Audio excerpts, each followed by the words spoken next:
नमस्कार दोस्तों।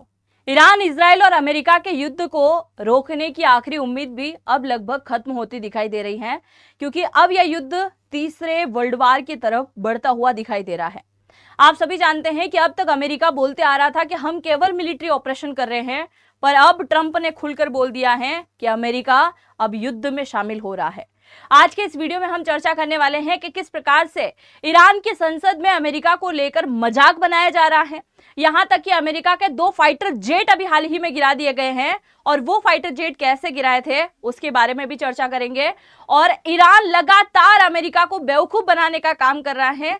कई सारे ऐसे मिसाइल लॉन्चर दिखा रहा है जो वाकई में है ही नहीं, और अमेरिका अपनी लाखों की मिसाइलें वहां पर दागने में बहुत ज्यादा खर्चा कर चुका है।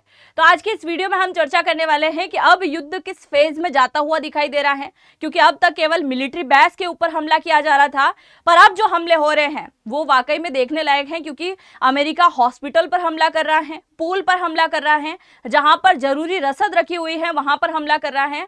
तो युद्ध अब अगले फेज में बढ़ चुका है। तो शुरुआत करते हैं आज के इस वीडियो की और जानते इस पूरी घटना के बारे में कि आज के दिन युद्ध में क्या चल रहा है। मेरा नाम है अंजलि जोशी और मैं आप सभी का स्वागत करती हूं एग्जाम नारी के यूट्यूब प्लेटफॉर्म पर। सबसे पहले आप जरा यहां पर देखिए, अभी 2 घंटे पहले खबर निकल के आई कि ईरान ने 48 घंटे के सीज फायर का प्रपोजल भी ठुकरा दिया। आप सभी जानते हैं कि कल ट्रंप चाचा ने इस बात की घोषणा करी थी कि मैं आखिरी 48 घंटे अब ईरान को दे रहा हूं। ईरान सोच ले, समझ ले कि युद्ध लड़ना है या फिर एक टेबल पर बैठकर चर्चा करनी है। तो ईरान ने यहां पर पूरी तरीके से सीज फायर के प्रपोजल को ठुकरा दिया। वो बोल रहा है कि हमें झुकने में कोई दिलचस्पी नहीं है, हम तभी इस युद्ध को रोकेंगे जब हमारी बात मानी जाएगी, और फ्यूचर में अमेरिका और इजराइल कभी भी हमारे ऊपर अटैक नहीं करेंगे तो ही हम इस युद्ध को खत्म करेंगे। रही बात परमाणु कार्यक्रम की, तो वो हम पहले भी बोलते आए हैं कि हम नहीं बना रहे हैं, और आज भी हम यही बात पर कायम हैं। तो अमेरिका के किसी प्रकार के सीज फायर के प्रपोजल को मानने का हमारे पास में कोई दिलचस्पी नहीं है। और इसी बात को लेते हुए ट्रंप चचा को आ गया गुस्सा, क्योंकि आप सभी जानते हैं कि ट्रंप को केवल अपनी तारीफ सुनना पसंद है, और यहाँ ईरान जो है इसकी बात को नहीं मान रहा है, लगातार बातों को ठुकरा रहा है। तो अमेरिका ने गुस्से में आकर ये अनाउंस कर दिया कि अब तक युद्ध का जो 33-34 दिन हो गए हैं, इसे हम केवल मिलिट्री ऑपरेशन मान रहे थे, अब यह मिलिट्री ऑपरेशन नहीं है। अब अमेरिका सीधे तरीके से ईरान के साथ में युद्ध लड़ने को रेडी है, ये बात कह दी गई। उसके बाद में किससे बात हो गई? बेंजामिन नेतन्याहू से बात हुई। और अब आप जरा देखिए यहाँ पर क्या हो रहा है। ट्रंप चचा बोल रहे हैं बेंजामिन नेतन्याहू को इसका इलाज कैसे करे भाई, इलाज करने के लिए कोई तो तरीका निकालना पड़ेगा। तो देखिए, बेंजामिन नेतन्याहू ने कहा कि थोड़ा बहुत मैं ईरान को नुकसान पहुंचा दूंगा और थोड़ा बहुत तुम पहुंचा देना। तो बेंजामिन नेतन्याहू ने जैसे ही बात कही, उसके बाद में ट्रंप चचा की तरफ से पहला अटैक किया गया ईरान के अंदर, और यह अटैक वाकई में थोड़ा मजाकिया टाइप का है और थोड़ा नुकसान पहुंचाने वाला है। अब कैसा अटैक था? अमेरिका ने अटैक किया मिसाइल के थ्रू, और ये अटैक हुआ है ईरान के उन स्थानों पर जहां जहां ईरान के मिसाइल लॉन्चर रखे हुए हैं। यानी कि जहां से मिसाइल लॉन्च होती है किसी भी देश पर हमला करने के लिए, उन मिसाइल लॉन्चर को यहां पर टारगेट किया गया। अब यहां पे भी देखिए, ईरान यहां पे भी गेम खेल गया। ईरान ने क्या किया, ऐसे नकली मिसाइल लॉन्चर बना रखे जो कि नॉर्मल एल्यूमिनियम के भी होते हैं, नॉर्मल लकड़ी के भी होते हैं, जो पुष्टे आते हैं उनके भी होते हैं, है ना। तो नकली जो है मिसाइल लॉन्चर बना बना के तैनात कर रखे हैं, और अमेरिका जब सैटेलाइट से या फिर अमेरिका जब चेक करता है तो उसे ऐसा लगता है कि ये भी ईरान का क्या है, मिसाइल लॉन्चर है।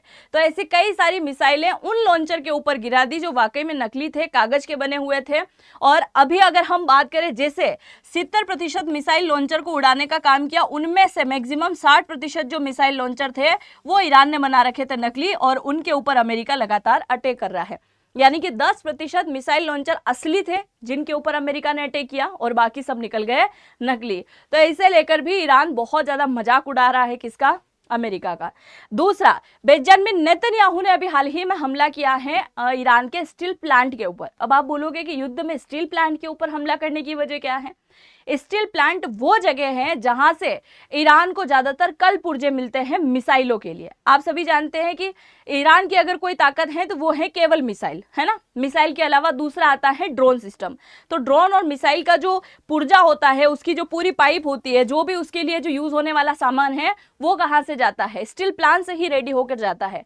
तो इजराइल ने अभी हाल ही में मिसाइल अटैक किया जिसमें स्टील प्लांट में 70% नुकसान पहुंचाने का काम किया कि यहीं से तुम बार बार मिसाइलें बना बना कर अटैक कर रहे हो, इससे ही हम पूरी तरीके से तहस नहस कर देते हैं। तो ऐसा तहस नहस करने का काम इसने किया है। आगे मैं आपको फोटो दिखाने वाली हूं कि कैसे स्टील प्लांट को यहां पर उड़ा दिया गया है। दूसरा, आप सभी जानते हैं कि कई सारे मिसाइल लॉन्चर को नुकसान हो गया है ईरान के अंदर। तो अब ईरान की सरकार ने नया आदेश दिया है। नया आदेश क्या है? अब तक इनके पास में 70 से 80% मिसाइल लॉन्चर जमीन के बाहर नहीं था, यानी कि बंकरों के अंदर रखा हुआ है। और आप सभी जानते हैं कि इजराइल और अमेरिका लगातार बंकरों के ऊपर भी बम गिरा रहे हैं, अटैक कर रहे हैं। तो कई सारे बंकर ऐसे हैं जिनके आसपास मलबा जमा हो गया है। अब ईरान की सरकार ने आदेश दिया है कि उन मलबे को जल्दी से जल्दी हटा दिया जाए और ये जो हमारा मिसाइल लॉन्चर जो कि हमने जमीन के अंदर बंकरों के अंदर रख रखा है, उन्हें बाहर निकालने की तैयारी करें। और ईरान इसी बात को बोल रहा है कि हम अमेरिका और इजराइल को कई बार चकमा दे चुके हैं और आगे भी चकमा देते रहेंगे। हमारे पास में इतने मिसाइल लॉन्चर हैं, इतनी मिसाइलें हैं जिनका आप लोगों ने कभी अंदाजा भी नहीं लगाया होगा। तो तुम चाहे कितना भी नुकसान पहुंचाओ, जमीन के अंदर जितनी भी चीजें हैं अब हम उन्हें निकालने की यहाँ पर तैयारी कर रहे हैं। और साथ ही ये कहा गया कि अमेरिका और इजराइल अंदाजा भी नहीं लगा सकता हमारे पास में कितने टाइप के एयर डिफेंस सिस्टम पड़े हुए हैं। एक तो आप सभी जानते हैं S-300 है जो कि उसने रशिया से लिया था। एक है उसके पास में चाइना का HQ-9 और H-9, ये 3 एयर डिफेंस सिस्टम थे। और एक था बड़ा खतरनाक जो कि कुछ समय पहले अमेरिका के एक फाइटर जेट को गिराया था, जिसका नाम था मजीद, जो कि उसका स्वदेशी है। अब ईरान बोल रहा है कि हमारे पास में और भी ज्यादा एयर डिफेंस सिस्टम है जो कि कुछ ही समय में सामने आने वाले हैं। ये जो आपको फोटो में दिखाई दे रहा है, ये है ईरान का स्टील प्लांट जहां पर अभी हाल ही में अटैक किया गया और यहीं से ड्रोन और मिसाइल को बनाने का काम किया जाता है। अब ईरान को आ गया गुस्सा और ईरान ने बोला कि तुम हमें नुकसान पहुंचाओगे, हम भी तुम्हें बहुत ज्यादा मात्रा में नुकसान पहुंचाने वाले हैं। तो ईरान ने अभी हाल ही में 2 जगह बड़ा खतरनाक अटैक किया है। पहला अटैक इसने कहां पर किया? यूएई के ऊपर, यूनाइटेड अरब अमीरात के ऊपर। यूएई के ऊपर जो हमला किया उसमें क्या किया? यूएई के जो अर्थव्यवस्था चलाने के लिए बहुत इंपॉर्टेंट एक प्लांट है। आप सभी जानते हैं कि कतर की अर्थव्यवस्था चलती है इसके गैस प्लांट की वजह से, ईरान की अर्थव्यवस्था चलती है इसके तेल की वजह से। उसी प्रकार से यूएई के अंदर तेल तो मौजूद है, पर इसके अलावा एल्यूमिनियम प्लांट भी मौजूद हैं जो कि दुनिया भर के कई सारे देशों के अंदर ये यहाँ से एल्यूमिनियम को सप्लाई करने का काम करता है। अब ईरान ने क्या किया? यूएई के अंदर एल्यूमिनियम प्लांट के ऊपर ही हमला कर दिया और ऐसा भयानक हमला किया जिस वजह से अब इस प्लांट को पूरा का पूरा तैयार करने के लिए, यानी कि इतना नुकसान पहुंचा है कि इसे वापस चालू करने के लिए इन्हें 12 महीने का समय लग जाएगा। यानी कि एल्यूमिनियम प्लांट को पूरी तरीके से यहाँ पर तबाह करने का काम कर दिया है ईरान ने। दूसरा, आप देखिए अमेरिका के एयरबेस, 9 ऐसे एयरबेस थे जिन्हें पहले से ही वो खंडर कर चुका है, पर वहां पर एक बार फिर से इसने हमला किया है। किसने? ईरान ने। इसके अलावा ईरान का हमला हुआ है किसके ऊपर? इजराइल के ऊपर भी। इजराइल के ऊपर इसने क्लस्टर मिसाइल से हमला किया है। आप सभी ने क्लस्टर बम का नाम सुना होगा, पर यहां पर ईरान ने क्लस्टर मिसाइल से हमला किया है जो कि अलग अलग जगह पर गिरी है और इजराइल के 10 शहरों के ऊपर अटैक किया, जिसकी वजह से कई सारी गाड़ियों में नुकसान हुआ है, कई सारे घरों के अंदर भी नुकसान हुआ है। तो लगातार जो है क्या कर रहा है ईरान, इजराइल के अंदर भी नुकसान पहुंचाने का काम कर रहा है। ये आपको दिखाई दे रहा है, ये है यूएई का क्या है? एल्यूमिनियम प्लांट, जहां पर अभी हाल ही में हमला हुआ है। और हमला होने के बाद ये कुछ इस प्रकार से दिखाई दे रहा है। ये आप देख सकते हैं, पहले इस प्रकार का फोटो था, ये लाइनिंग आपको दिखाई दे रही होगी कि किस प्रकार का प्लान बना रखा है। और अगर हम बात करें अभी की, तो ये किसी ने फ्लाइट के थ्रू फोटो ली थी जिसको शेयर किया था और ये कुछ इस प्रकार से दिखाई दे रहा है। बुरी तरीके से यहाँ पर आग लग चुकी है। अब हम बात कर लेते हैं कि ईरान में अमेरिका को लेकर मजाक क्यों बन रहा है। बहुत ज्यादा मजाक उड़ाया जा रहा है। ईरान की वो जनता भी मजाक उड़ा रही है जो ईरान में बैठी हुई सरकार का बहुत ज्यादा समर्थन करती है। अब देखिए हुआ क्या है। अब अमेरिका का हरक्यूलिस विमान जो है ईरान के ऊपर घूमना शुरू हो गया है। ये जैसे आपको ईरान दिखाई दे रहा है, ईरान के ऊपर अमेरिका का हरक्यूलिस CJ-100, आप सभी जानते हैं हरक्यूलिस विमान जो कई टन वजन सामान अपने साथ में लेके जा सकता है, कई सारे सैनिक भी लेके जा सकता है। अब ये हरक्यूलिस विमान जो है ईरान के ऊपर उड़ता हुआ इसलिए दिखाई दे रहा है क्योंकि अभी हाल ही में ईरान ने क्या किया है, 2 फाइटर जेट को गिरा दिया है अमेरिका के। पहला फाइटर जेट जिसका नाम F-35 निकल के आया था और कुछ समय बाद यह कहा गया कि वो F-35 नहीं F-15E था। क्या था? F-15E था। दूसरा फाइटर जेट जो गिरा है उसका नाम है A-10। अब पहला जो फाइटर जेट गिरा था उसमें से जो पायलट था ना, वो पायलट गिर गया कहां पर, ईरान के अंदर।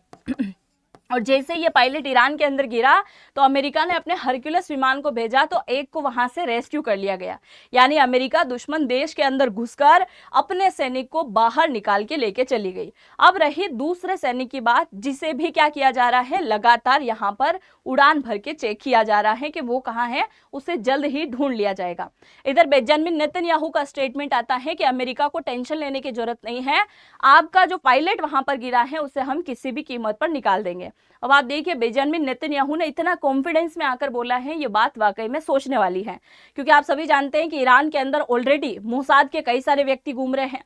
अब इन्हीं मोसाद के साथ में ऐसे व्यक्ति भी शामिल होंगे जो कि ईरान की सरकार के खिलाफ होंगे, यानी ईरान की सरकार के भी खिलाफ हैं वो। और जब वो ईरान की सरकार के खिलाफ हैं, देश के खिलाफ हैं, तो वो जल्द ही बेंजामिन नेतन्याहू को इस बात की भी खबर पहुंचा देंगे कि आपका पायलट इसने इस स्थान पर गिरा है, यहां से पकड़कर उसे ईरान की सरकार को सौंप दिया गया है। क्योंकि ईरान की सरकार ने अभी हाल ही में स्टेटमेंट दिया था कि ईरानी रियाल जो है हम उन्हें 10 बिलियन के आसपास देने वाले हैं।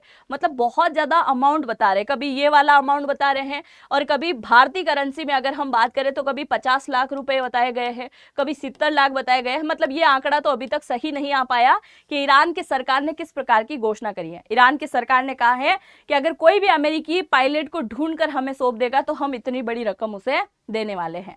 अब ये ढूंढने की बात तो यहां पर सामने निकल के आ रही है, पर आपके माइंड में एक सवाल बहुत घूम रहा होगा, क्या अमेरिका के फाइटर जेट इतने ज्यादा खराब हैं, मतलब इतने ज्यादा कमजोर हैं कि उन्हें ईरान के एयर डिफेंस सिस्टम तक गिरा सकते हैं और वो गिर भी जाते हैं?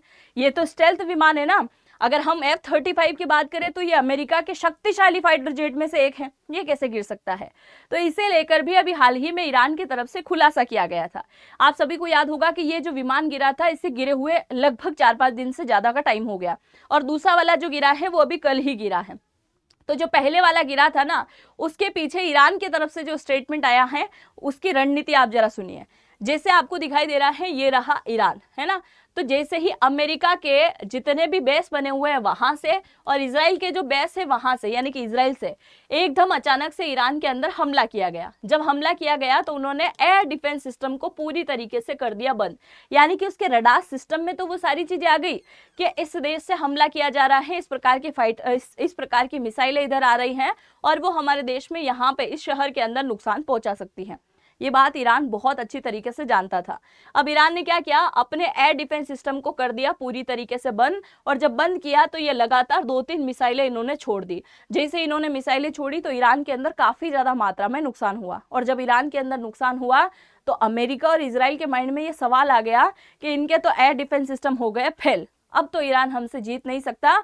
और उसी को देखते हुए अमेरिका ने उड़ा दिया अपना F-35, और जैसे ही F-35 घूमते घूमते ईरान की सीमा में पहुंचा और ईरान में जैसे ही नीचे वाले स्थान पे गया, यानी कि कम ऊंचाई पर उड़ना शुरू हुआ, इधर से ईरान ने अपने एयर डिफेंस सिस्टम को कर दिया एक्टिव, और जैसे एक्टिव किया तो उसको पूरी तरीके से फोड़ दिया। सोचने वाली बात यह है कि कम दूरी पर उड़ रहा था और इसी वजह से इन्होंने इनके जो मजीद एयर डिफेंस सिस्टम है, जो कि कम ऊंचाई पर कम रेंज के जो सब जितने भी वाहन होते हैं, drone, missile, air defence system, सबको यह फोड़ सकता है, तो इसने क्या किया, उन फाइटर जेट को हवा में ही उड़ा दिया। और ये किसने किया? मजीद ने किया। अभी वाला जो विमान था, ये वाला विमान है F-15E, जिससे बुरी तरीके से घायल कर दिया, उसके बाद इसकी लैंडिंग हो गई। और दूसरा जो विमान है उसका तो हम कह सकते हैं कि वो तो गिरा है, उसका मलबा भी ईरान की मीडिया ने यहाँ पर बताया है कि वो गिर चुका है। अब मैंने आपको बोला है कि ईरान में बहुत ज्यादा लोग बहुत ज्यादा खुश भी हो रहे हैं कि हो क्या रहा है भाई साहब। ईरान में जश्न मनाया जा रहा है अमेरिका के फाइटर जेट गिरने की वजह से। कई सारे लोग सड़कों पर उतरे हुए हैं, बहुत ज्यादा खुशी जाहिर कर रहे हैं, हाथों में फ्लावर आपको दिखाई दे रहा होगा कि कितने ज्यादा खुश ये यहाँ पर दिखाई दे रहे हैं।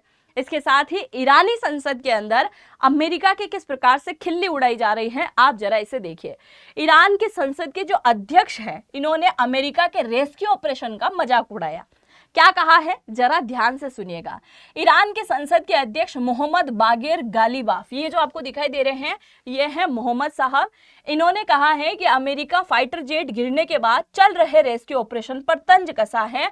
उन्होंने कहा कि सोशल मीडिया प्लेटफॉर्म पर पोस्ट करते हुए लिखा कि यह तख्ता पलट के मकसद से शुरू हुआ था युद्ध। आप सभी जानते हैं तख्ता पलट के मकसद से हुआ था, लेकिन अब यह पायलट ढूंढो मिशेल बन गया है ना। वाह क्या प्रोग्रेस है, कमाल के जीनियस है। किसको बोला है? अमेरिका वालों को यहां पर बोल दिया गया है।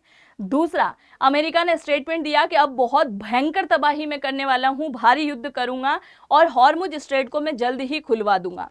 अब इसी बात को पलटवार करते हुए ईरान ने कहा कि चाहे युद्ध रुक भी जाए फिर भी इजराइल और अमेरिका के लिए यह व्यापारिक रास्ता नहीं खुलेगा, हॉर्मुज स्ट्रेट को हम नहीं खुलने देंगे, खास करके अमेरिका और इजराइल के लिए। और अगर बाई चांस खुल भी जाता है तो उनकी एक ही चीज यहां से जा सकती है, और वो क्या जा सकता है, जरा यहाँ फोटो में आप देखिए। ये बोलता है कि जो ताबूत है ना अमेरिका के सैनिकों का, वो ताबूत यहां से निकलेगा।